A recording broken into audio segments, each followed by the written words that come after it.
The music broke off in his chest before it broke off in the room. Across the length of the Marchwood ballroom, beneath a chandelier that dropped its light like slow rain, the Duke of Bramfield saw a woman he had buried in his heart 4 winters past, and she was alive, and she was looking at him, and she was not alone. Edmund Ashcombe, Duke of Bramfield, did not move. Men of his rank were not permitted the luxury of stumbling, and so he stood as he had learned to stand at his father's funeral and at his wife's memorial, with his weight even and his face a shut door. But the door did not hold.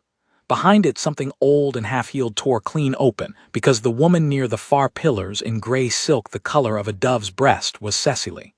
His Cecily, the wife the sea had taken. She had not aged the way grief had aged him. There were new things in her face, a wariness that had not been there when she was a bride of 19, a stillness in the set of her shoulders that spoke of years spent bracing for the next blow. But it was her. He would have known the line of her throat in the dark. He had once. And at her skirts, half hidden in the folds of dove-gray silk, were 3 small faces. He counted them without meaning to. 3. A girl of perhaps 3 years with his mother's chin. A boy a little taller, dark-haired, watching the dancers with a gravity too old for him. And between them a smaller one clinging to Cecily's hand, peering out at the glittering crowd with wide, solemn eyes that Edmund had seen every morning of his life in his own shaving glass. They were his. He knew it the way a man knows his own signature. He had no proof and needed none. The knowledge went through him like cold water, and for one long, terrible moment the Duke of Bramfield forgot that he was a duke at all. Bramfield, a hand touched his sleeve. His cousin, Sir Roland Vane, smiling his easy smile. "You look as though you've seen a ghost, man. Come, the Marchwoods are asking after you." Edmund did not answer. He was watching Cecily lift the smallest child into her arms with the practiced ease of a woman who did it 100 times a day, and he was watching her eyes find his across the crush of feathers and diamonds, and he was watching those eyes fill, not with joy, God help him, but with fear. She turned, she was leaving. Cecily? Her name left him before thought could stop it. He was already moving, and the ballroom parted before him because dukes were parted for, and he heard Roland call after him in a voice pitched suddenly too high, but he did not stop. She was quick. She had the children through a side door and into a corridor lit by wall sconces before he reached her, and when he came through the door she had turned to face him with her back to a marble bust, the smallest child on her hip, the other 2 pressed to her skirts, and she looked at him the way a cornered creature looks at the thing it has feared for years. "You're alive," Edmund said. His voice was not his own. "They told me the packet ship went down off Calshot. They told me they gave me a service, Cecily. I stood over an empty stone with your name cut into it. He stopped. He could not manage the rest. 4 years of a grief he had thought would kill him rose up and closed his throat." "I know," Cecily said. Her voice shook, but she held her chin high, the way she always had, the way he had loved. "I know what they told you, and I know what they told me." "What did they tell you?" The boy, the dark-haired one, grave beyond his years, stepped a half-pace in front of his mother, small fists clenched, glaring up at the tall stranger who had made his mother afraid. Edmund felt something crack in him at the sight of it. His son was defending her from him. "That you had cast me off," Cecily said quietly. "That you had learned something of my father's ruin, the debts, the fraud, the thing that broke him, and that you would not have a wife whose family name was mud in every drawing-room in England. That you had sent me away rather than face the scandal, and that if I ever came near you or your title again, you would have me and mine turned out to starve." "That is a lie." The words came out of him like a blow. "That is a monstrous lie. I never, Cecily, I searched, I hired men. For a year I would not accept it. I read the passenger manifest until I knew it by heart. He broke off, breathing hard, and forced his voice down for the sake of the children watching. "Who told you this? Who?" She looked at him for a long moment, and then, very softly, she said a name that Edmund had trusted with his life. "Roland." The corridor seemed to tilt. Outside the door in the ballroom the music had begun again, a bright and heedless waltz, and beneath it Edmund heard his cousin's voice, still pitched too high, saying something to the Marchwoods about how the Duke had been overcome by the heat. Edmund Ashcombe stood very still, and inside the shut door of his face, a cold and patient fury began, at last, to build. He looked at his wife. He looked at the three small faces that were unmistakably his own, and he understood all at once and completely that he had been robbed of 4 years, of a marriage, of children he had never known he had, and that the man who had done it was 30 feet away, smiling at a duchess and drinking the Marchwoods' champagne. "Come with me," he said. Cecily's arm tightened around the child on her hip. "I will not put them in reach of you until I know." Not to him. Edmund heard the roughness in his own voice and gentled it, crouching a Duke on the marble floor so that his eyes were level with the grave, dark-haired boy's. He looked at the child, and the child looked back at him with Cecily's suspicion and Edmund's own stubborn jaw, and something in the Duke's chest turned over. "What is your name?" he asked. The boy lifted his chin. "Thomas," he said, "and I'm not afraid of you." "No," Edmund said, and his voice was unsteady. "I can see that. It is a very good name. It was my father's name." He did not say the rest, that he had chosen it himself once in a garden with a laughing girl who was now this frightened woman when they had spoken of children they thought they would have years to make. He looked up at Cecily, and he did not trouble to hide what was in his face. "I did not send you away. I have spent 4 years wishing I had died instead of you. Whatever it costs, whatever it takes, I will prove it to you. But not tonight and not here, and not while that man is under the same roof as my children." Cecily's composure, held so rigidly for so long, trembled at the edges. "Your children," she repeated, almost a whisper. "They are mine," Edmund said simply. "Thomas has my father's chin. The little one has my eyes. I would know them in a crowd of 1,000. Cecily, how have you lived? Where have you been? 4 years, and you with 3." His voice failed again. He rose because a duke does not weep in a corridor, and he was very near to it. "I have taught music," she said, "in Portsmouth, and then in a village you have never heard of. I called myself Mrs. Grant.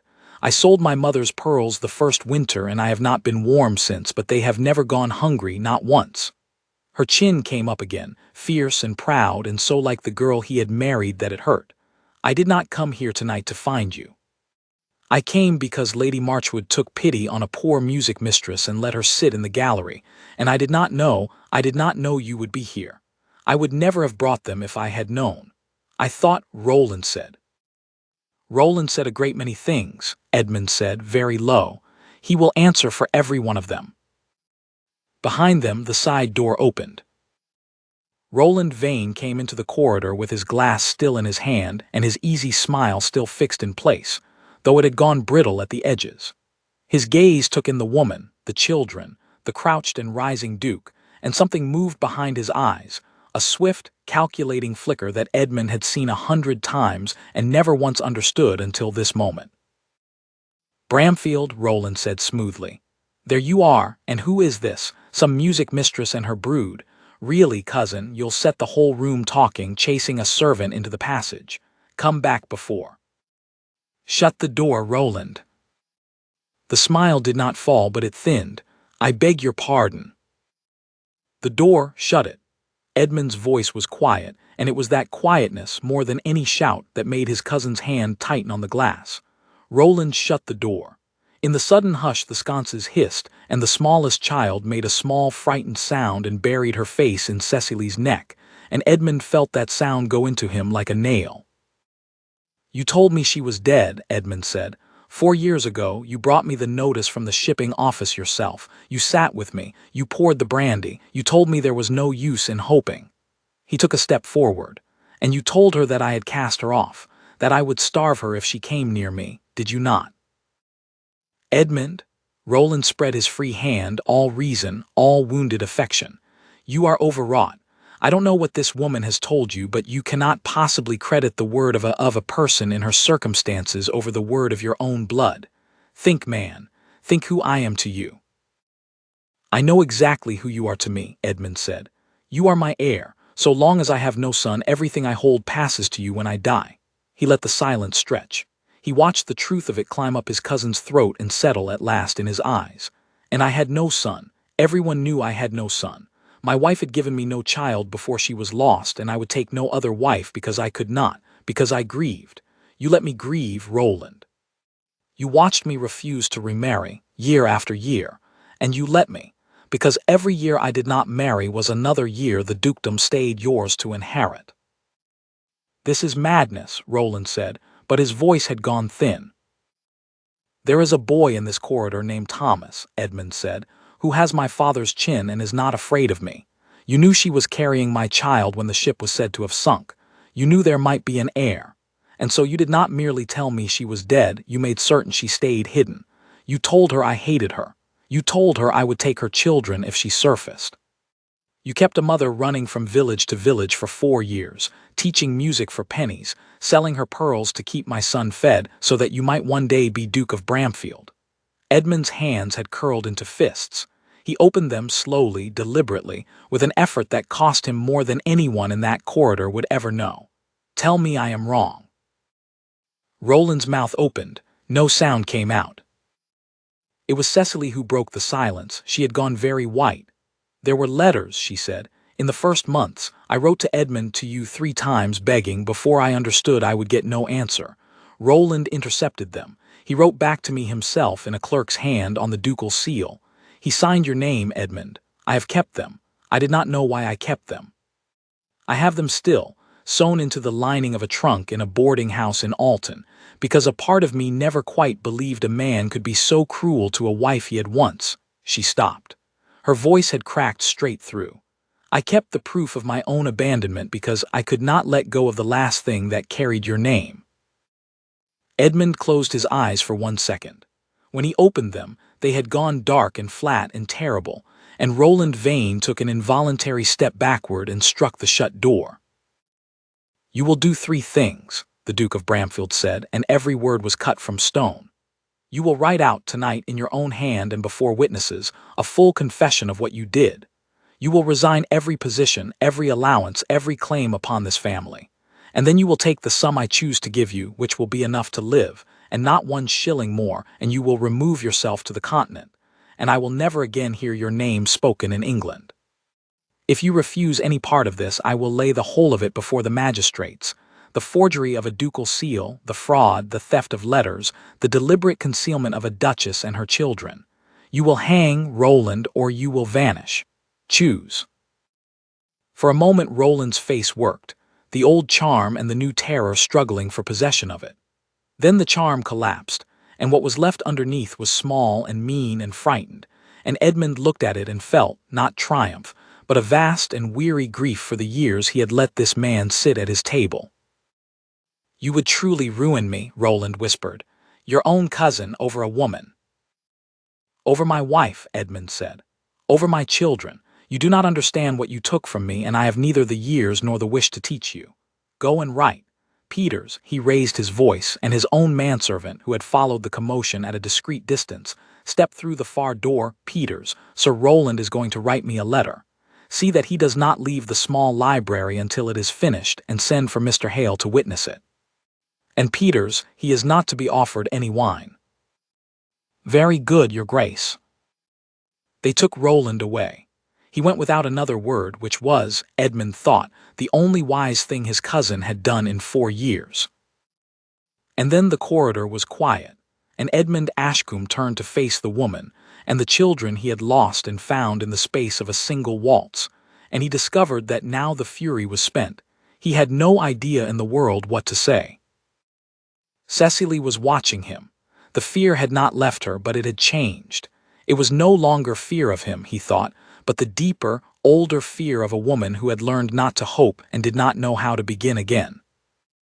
You heard all of it, Edmund said quietly. You heard me. I did not send you away. I would have crossed the world for you. I did cross a good part of it before they made me believe you were under the sea. I heard, she said. Then come home. He had not meant to say it so plainly, but he was too tired and too undone for strategy.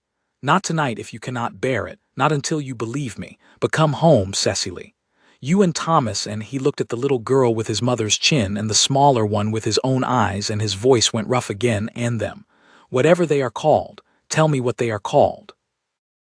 "The girl is Anne," Cecily said. Her eyes had filled. "For your mother. I did not even hating you as I thought I must. I could not. I named her for your mother. And the little one is—" She stopped. She looked down at the small, solemn face pressed to her shoulder and then back up at him, and something broke open in her face at last, some long-held thing giving way. "The little one is Edmund," she said. "I named him Edmund. God help me. I named him for a man I believed had thrown us away, because I could not stop." She did not finish. She did not have to. Edmund crossed the space between them and did not touch her. He would not yet, not until she asked. But he stood close enough that the small boy who bore his name reached out on impulse and closed one fat little hand around the Duke's finger and held on. Edmund Ashcombe, Duke of Bramfield, who had not wept at his father's grave or his wife's empty memorial, stood in a servant's corridor with his infant son's hand wrapped around his finger, and wept. The first night in the townhouse was the hardest, and Edmund had braced for it as a man braces for a wound he has been told to expect. He gave them the whole of the upper floor. He had the fires built up until the rooms were near stifling, remembering what she had said, "I have not been warm since," and he stood in the corridor listening to the unfamiliar sounds of children being got to bed, the small protests, the murmur of Cecily's voice, and he found he could not go in. He had no right to go in. He was a stranger to them, a tall, dark man who had frightened their mother in a corridor, and no amount of blood in their veins changed that. So he sat on a hard chair outside the nursery door in his evening clothes, and he did not sleep, and toward morning Cecily came out and found him there. She stood in the doorway in a borrowed wrapper, her hair loose about her shoulders, and she looked at the Duke of Bramfield keeping watch on a chair like a footman, and something in her face that had been shut for 4 years opened the smallest crack. "You needn't sit there," she said. "I know. They are asleep, the house is guarded, there is nothing to watch for." "I know that too." He did not move. "I sat outside your door on our wedding night, Cecily. Do you remember? Because you were frightened and I told you I would not come in until you asked, and I sat on the floor of the corridor all night, and in the morning you opened the door and laughed at me and called me an absurd man." His voice was very low. "I have found that I am the same absurd man. I do not know how to be near you and I cannot bear to be far. So I will sit here, if it is all the same to you, until one of you asks me to do otherwise." She looked at him a long time. Then she went back inside and left the door ajar, and that the door left open a hand's width, a thing offered without a word, was the first stone taken from the wall. He learned the children as a man learns a language he ought to have been raised in. Thomas was the wariest and the most worth winning, and Edmund did not try to buy him. He did not offer ponies or soldiers or the run of the great house. He simply appeared morning after morning, in whatever corner of the garden the boy had claimed, and made himself useful, and asked nothing. When Thomas built a dam of stones across the garden rill and it burst, Edmund did not tell him how to build it better. He knelt in the mud in a coat that cost more than a laborer earned in a year and helped him carry heavier stones, and when it burst again they watched the water break through together, and Thomas looked up at him, filthy and furious and delighted, and said, "It wants a bigger one at the bottom," and Edmund said, "Then we shall need bigger stones," and something between them was settled that no ledger could have bought. Anne was gentler and quicker to trust, being younger, and she attached herself to the Duke's leg with the bland confidence of a child who has decided a thing and will not be argued out of it. She liked to be sung too. She would climb into his lap in the evenings and demand the lullaby her mother sang, and when Edmund tried to sing it, for he did not know it and could not carry a tune besides, she would put one small stern finger against his lips to silence him and pat his cheek in consolation, as if to say that he could not help being what he was. He took to humming under his breath so that she might have the sound of him without the shame of his singing, and she permitted this, and fell asleep against his waistcoat with her thumb in her mouth, and the Duke of Bramfield would sit for an hour after, unwilling to move and wake her, learning the whole weight and warmth of a sleeping child against his heart. And there was little Edmund, his namesake, who could not yet walk more than a few staggering steps and who would sleep only if carried. Cecily had done all the carrying for 2 years, and Edmund saw in the set of her shoulders how tired she was, and so he took the child from her one wakeful night without asking and began to walk the long gallery, and did not stop until the small heavy weight went slack against his shoulder. He walked that gallery 100 nights. He learned the creak of every third board and how to step over it. He learned that if he hummed the tune he could not sing, badly, the child settled faster. He learned that a man who had believed his life was over could be given a whole new one, warm and heavy and breathing, and asked to carry it up and down a gallery in the dark, and count himself the most fortunate man in England for the task.